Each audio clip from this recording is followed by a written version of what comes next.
Good morning. This is day 4 of our morning mindset series on the crushing that inner critic.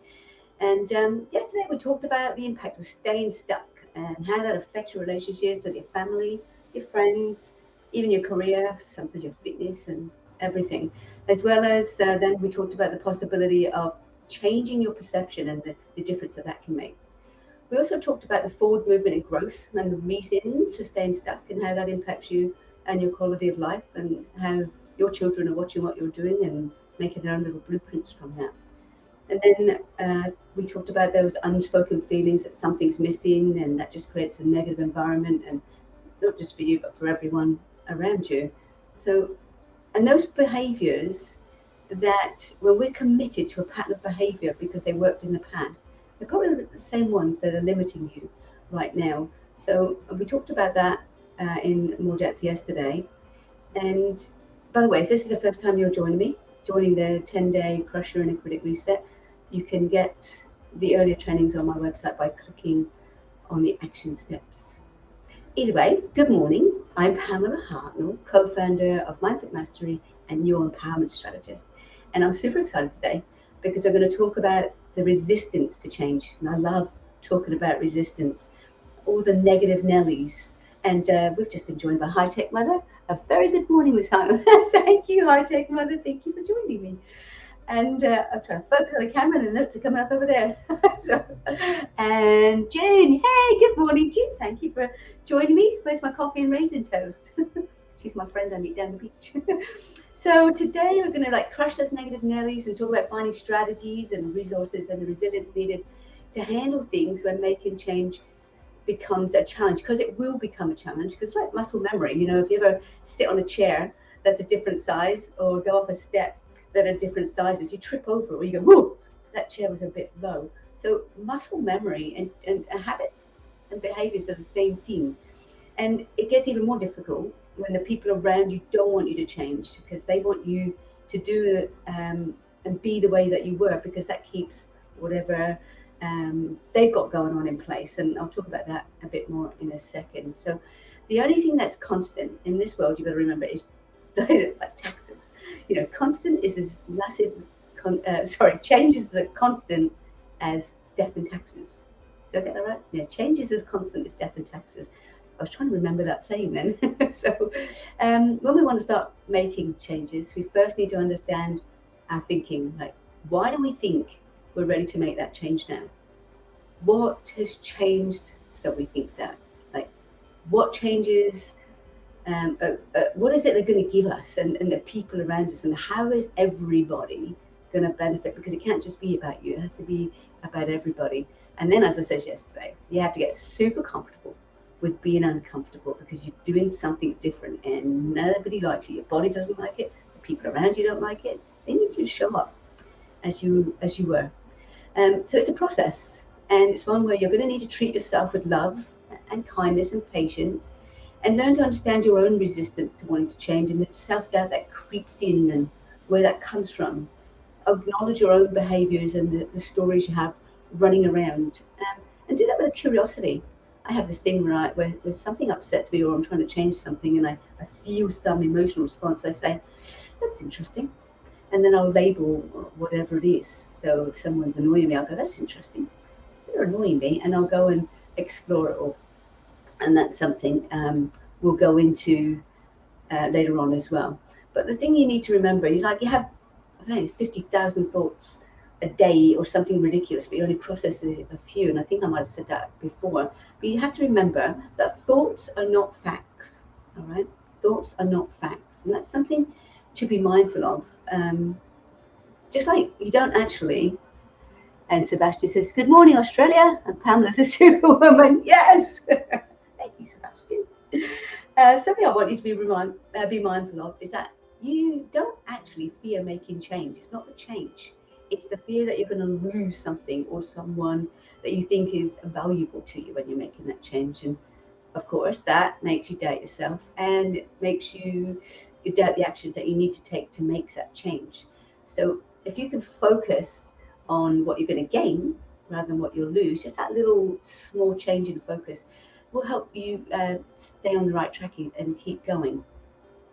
Just checking, there's no messages over there.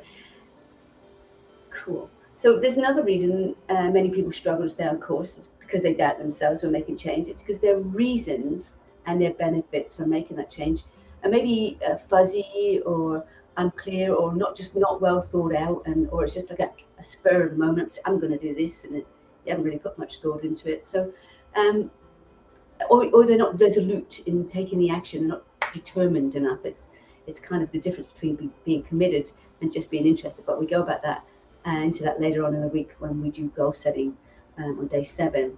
And you do need to prepare to have a decent strategy in place for the actions that you're going to take and why you're going to take them. And I'm going to repeat this several times because it's repetition's the mother of skill, as I learned when I did my training with Tony Robbins and Chloe Mandanas.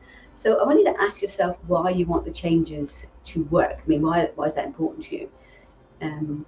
Why, the more you understand why you want them to change, and maybe there's something you need to stop doing and something you need to start doing to make sure that they do work. And you need to have all of that written down somewhere visible. You know, I have my things written down all over the place. I've got things on my walls here to remind me of what I'm aiming for, because I'm always aiming for something. I actually recommend my clients write all the benefits of making that change out, and I instruct them to read it every day, and actually several times a day. Like I have mine on the kitchen counters every time I make a cup of tea, which is a lot. I read mine and I look at my picture, my visual. So I'm constantly prompting my unconscious mind that I'm serious about wanting my change, that I really want to make this change. And you know, you convince yourself over and over why it's a good thing. And there's a message from, oh, hi, Tick Mother. And this is so true. Understanding why is important. Yes, it is. And or we get lost with that clarity. See how close I have to get to the camera to read those notes? In denial. Go get some glasses, Pamela. I need someone that make me look intelligent. So repetition then, and looking at it all over. You're constantly prompting your unconscious mind, hey, this is important. This is important to me. I'm serious about this change. This is why I want it. You know, like you did when you were a kid and you wanted something, you get on and on and on at your parents, and you come up with a million reasons why you needed that thing in the hopes that they would give in, and maybe sometimes they did. You go, yes, you'll win. If you use that same determination and go after what you want this time with the change you're trying to make, with the same tenacity you had as a child when you wanted that lolly or you wanted whatever it was, you're putting all focused thoughts and energy in the right direction, and you'll absolutely you get there, because you cannot, because what's that saying, your energy goes where attention flows. So it may not be easy, but I promise it'll be worth it. And I have that on a banner behind me, actually.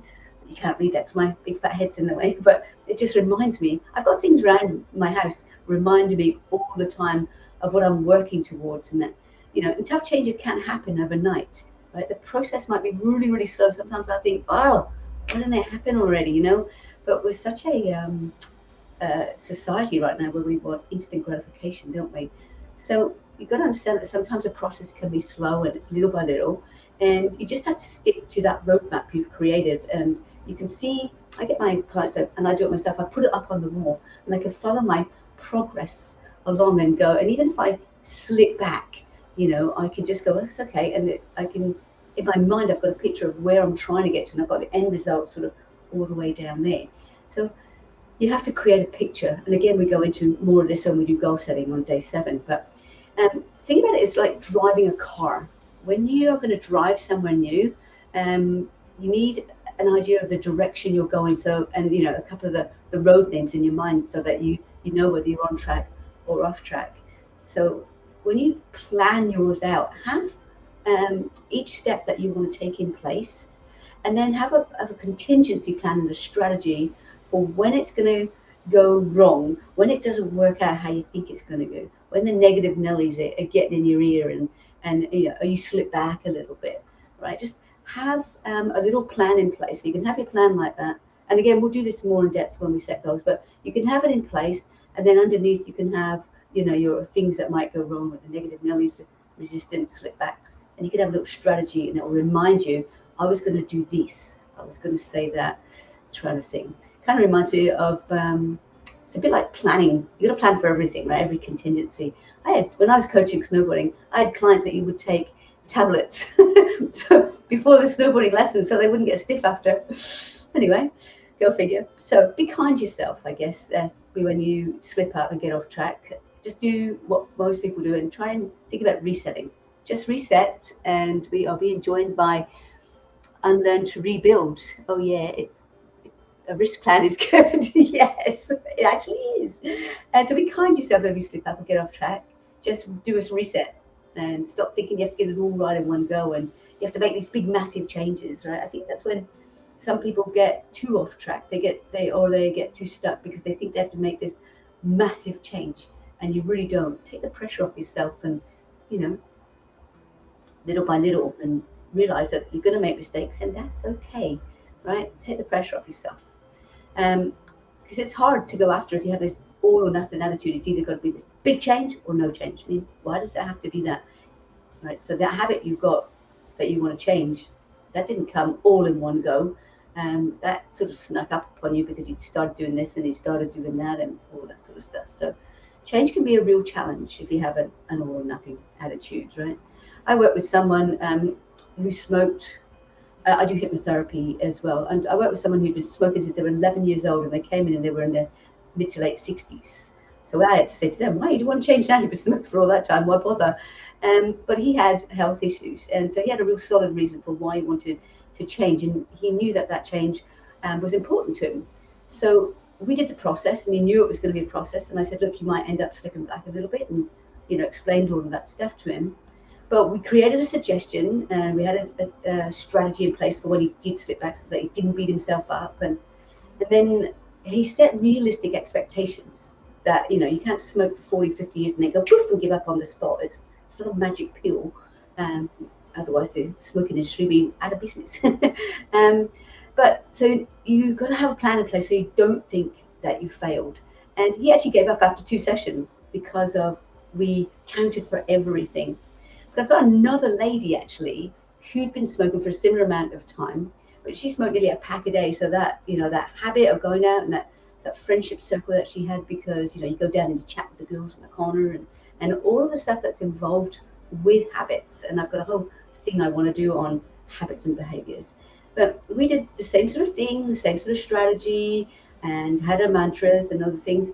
And she got from smoking from a whole pack a day down to 2 or 3, but she thought she'd failed, so she didn't come back. It's like, I thought that was a brilliant result. It's like a pack a day to 2 to 3. She considered it a failure. She said, it doesn't, hypnotherapy doesn't work. I'm like, okay. So, not much I could do about that, but it was a shame because I thought it was a great result. But anyway, so my advice to you is to be realistic with your changes, right? And the time that it might take to get there, and be patient with yourself if you have the setbacks. And acknowledge what you need to do, and then just get back on track. Take that pressure off yourself. And like I said before, make all your changes bite-sized. And the reason you do make bite-sized changes is so you don't activate that internal critic and that resistance. And we have August, who says, "Good morning from Melbourne. We have to be patient for sure. Change is not an overnight thing. It's not." I probably look really weird when I come close to the camera like that.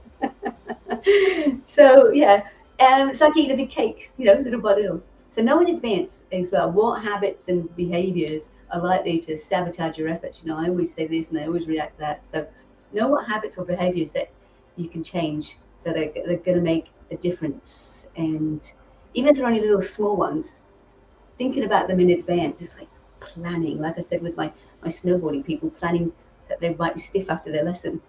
But be patient with yourself. Ask yourself why, and remind yourself why that you want to make that change, because that's important. Repetition is the mother of skill, as I said it earlier as well. Baby steps, right? And take the time to celebrate each little success. Like when I work with my weight loss patients, or clients, I should say, even if they only lose 1 kilo, it's still, or half a kilo, they still lose. So you're still having to remind your unconscious mind, yes, I'm going in the right direction, right? And any change is celebratory. And so you're telling your unconscious mind, yep, I'm on the right track and I'm going to celebrate every change, if that makes sense. Okay, good.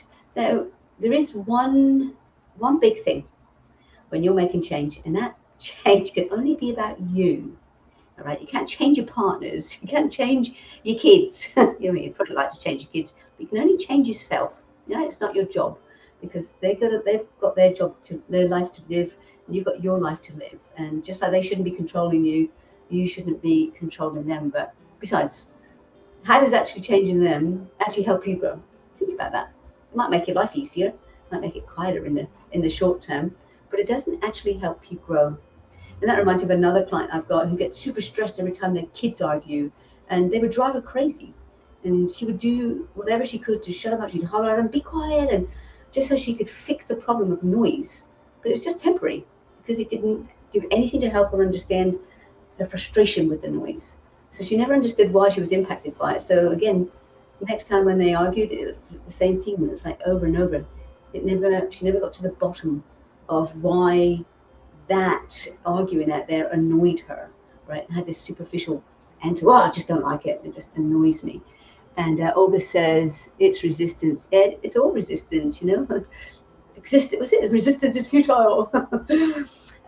So if you've got something going on in that, like this on your life, question your reactions and try and choose a different response next time. Maybe again, write that out.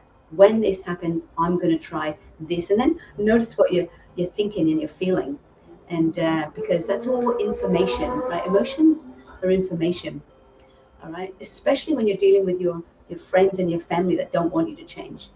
The first thing they'll do is to react negatively, and you need to understand when someone reacts negatively to you, you're affecting why they've got you in their life, all right? And that you're affecting that need. So that's not to say that you don't make change. Okay, that's not what I'm saying. But it's about understanding the impact your change is going to have on other people.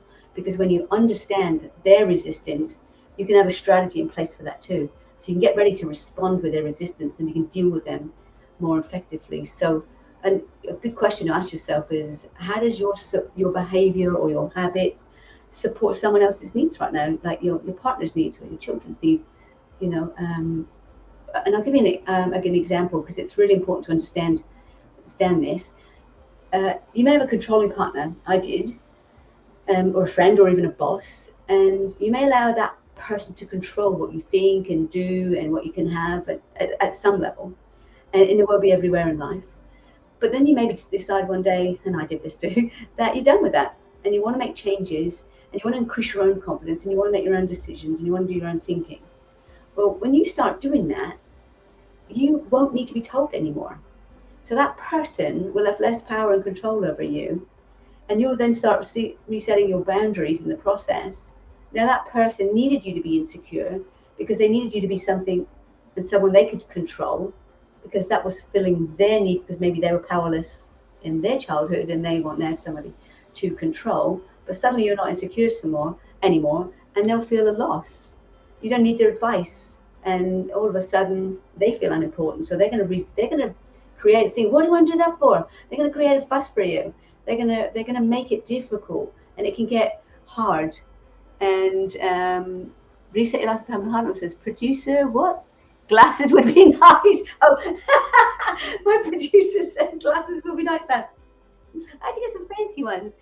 And High Tech Mother says, Pamela, how do we walk away from someone we care for, but it's being toxic to us all? Yeah, that's a big process. And I think you've got to understand what that's a big thing. I won't go into that now, but I will actually inbox you about that. Maybe we can do a session on that, because that could go too deep. But you've got to understand what that toxicity is all about, and just unpack it.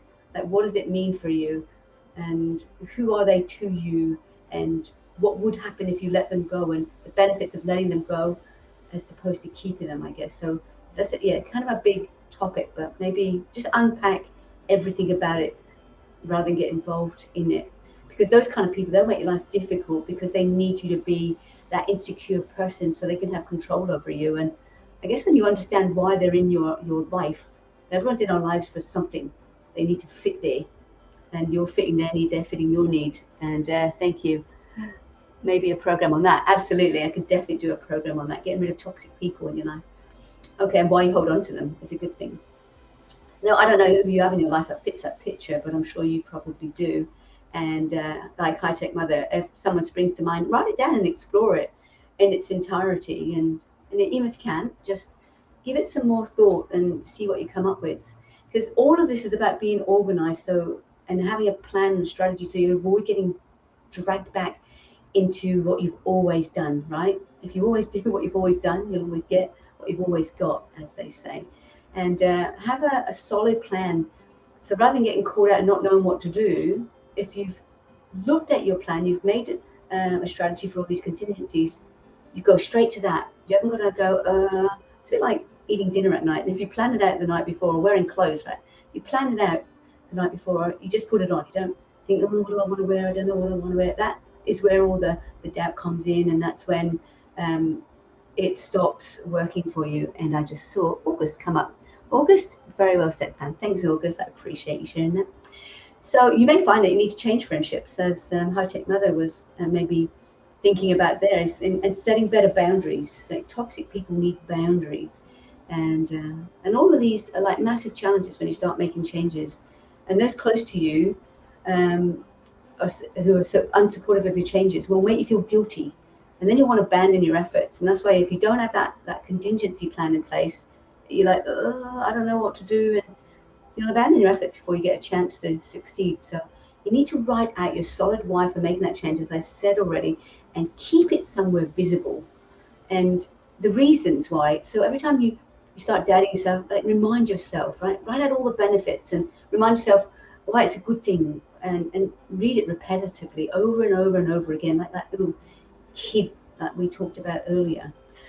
Because when you do, you're reminding your unconscious mind that this change is important to you, and you're impressing upon your mind that by the repetition.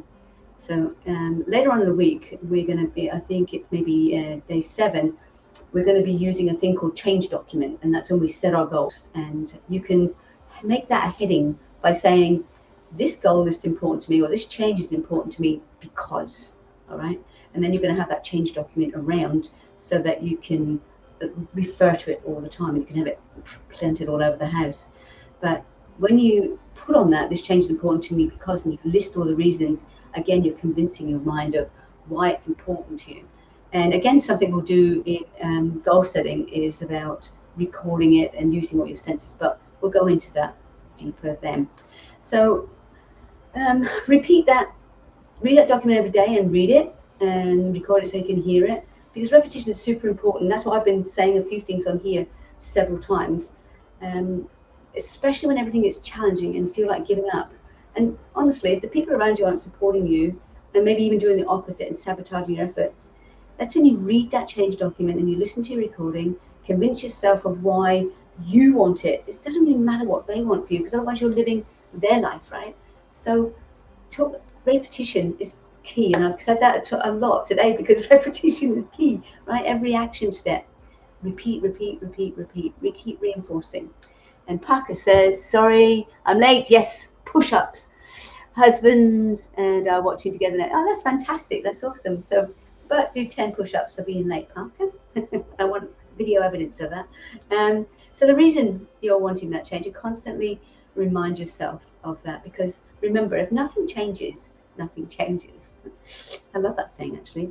So, for instance, when I was making some major changes around, people were making me, that are around me, that should have been supporting me, were actually making me feel guilty, and that I was selfish. And I've got to be honest, there's several times I wanted to give in, but then I had my change document and I read it all the time, and I constantly reminded myself that these changes I was going to make weren't just going to benefit me, they were going to benefit everyone. Because for one thing, I was going to be happier because I was going to be doing what I wanted, so they're going to get a better version of me, right? So I remind myself, and I even set alarms on my phone to remind myself to read my document. And repetition, as I said, is how we learn everything. So I was constantly reading that. And also I had a quote that I constantly read that my team will hopefully put up for you now. And the quote is that the people that matter don't mind, and the people that mind don't matter. And I still use that quote now. I love it, and I think about that. Does that person really matter to me? And if not, I don't really care what you think. So I'm looking over at that screen, and If you've got your worksheets, remember to keep filling them out. If you want to be getting something out of it, do the exercises. You don't have to. You can just sit and listen, or whatever. Just get more out of it by filling out your worksheets and actually thinking about it so you can make changes. And start with a little change if you want to. And then we'll go in through a bit more with this. Then tomorrow, day 5, we'll be halfway through, right? And so I hope you're getting some value out of our time together. And if you want to leave a comment in the group, I'd love to be able to read that, so share. And then a sneak peek I alluded to earlier. And before I go there, Sebastian says, visual reminders are really great. My entire house is filled with reminders. So's mine. You come in and there's just like everywhere. So it doesn't matter where I look, Sebastian. My mind is constantly being prompted about what I'm looking for. So day 7, we are going to be using what we've learned and setting goals. And that's when you'll have access to the change document I mentioned above, as well as your daily worksheet. Cool. So tomorrow then we're going to talk about how we edit our self-talk. I love this topic too. And how we can actually master it, turn down that volume of negativity at least, or turn it off entirely. So all the documents are below. The change documents will be on 7. And until we meet tomorrow at the same time, same back channel, I will leave you to live your life large, live it with passion, reset, be authentic, and be you. And Parker says, going to watch the replay. Thanks, Parker. Take care. Bye for now.